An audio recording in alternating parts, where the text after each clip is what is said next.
कर्ण को लेकर आप देखेंगे कि बहुत लोग भावुक होते हैं, कर्ण को सपोर्ट करते दिखेंगे सोशल मीडिया पे भी और सब जगह कि कर्ण के साथ अन्याय हुआ, कर्ण के साथ अत्याचार हुआ। देखिए ये हमारे जीवन में भी सीखने की बात है। हम भी कई बार सही होते हैं, है ना, हम कुछ किसी के साथ गलत नहीं करते, लेकिन हमारे साथ गलत होता है। क्यों?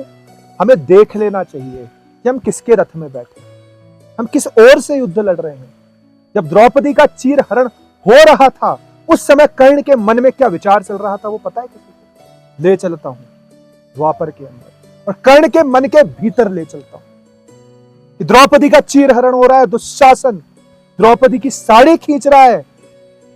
कर्ण की और भी द्रौपदी आई क्योंकि कर्ण द्रौपदी को पसंद करता था और द्रौपदी भी कर्ण को पसंद करती थी। लेकिन स्वयंवर के समय कर्ण को द्रौपदी ने नकार दिया था और सूत पुत्र कहकर अपमानित किया था। यह भाव कर्ण के मन में उस समय चल रहा था कि इसने मेरा सूत पुत्र कहकर अपमान किया, तो आज मैं इसकी सहायता क्यों करूं।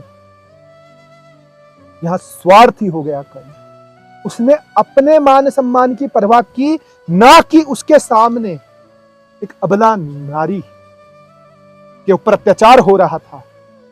उसे अपने गुणों का ध्यान रखते हुए वहां द्रौपदी की सहायता करनी चाहिए, क्योंकि द्रौपदी पूर्ण विश्वास के साथ वहां कर्ण के पास गई थी। लेकिन कर्ण ने अधर्म किया। कर्ण कहता है कि दुर्योधन के मुझ पर बहुत उपकार। जीवन में अगर कोई अधर्मी आप पर उपकार करे तो उसके उपकार को कभी मत लेना। आप दुख पा लेना, लेकिन अधर्मी का उपकार लेने वाले का पतन निश्चित है। यह कर्ण की कथा हमें सिखाती है। दुर्योधन की सहायता करना अधर्म था, क्योंकि दुर्योधन ने अधिकार और हक की भूमि पांडवों को नहीं दी थी, उनका अधिकार छीना था। तो जो किसी का अधिकार छीन रहा है, जो किसी का हक छीन रहा है, अगर उसका साथ कोई दे रहा है तो वह उसी के बराबर अधर्मी है।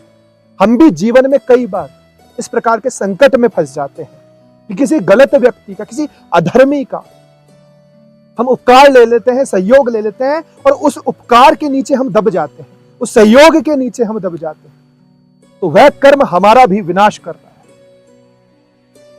दुख आए, दुख सह लेना, क्योंकि दुख आएंगे मतलब आपके पाप कटेंगे, तो पापों को कट जाने देना। लेकिन दुखों को आप सहन नहीं कर सकते, इसलिए अगर आप किसी अधर्मी का सहयोग लेंगे तो कर्ण के समान आपके साथ भी वही होगा जो महाभारत में कर्ण के साथ हुआ। इसीलिए धर्म का साथी श्री कृष्ण बने और पांडवों की विजय हो।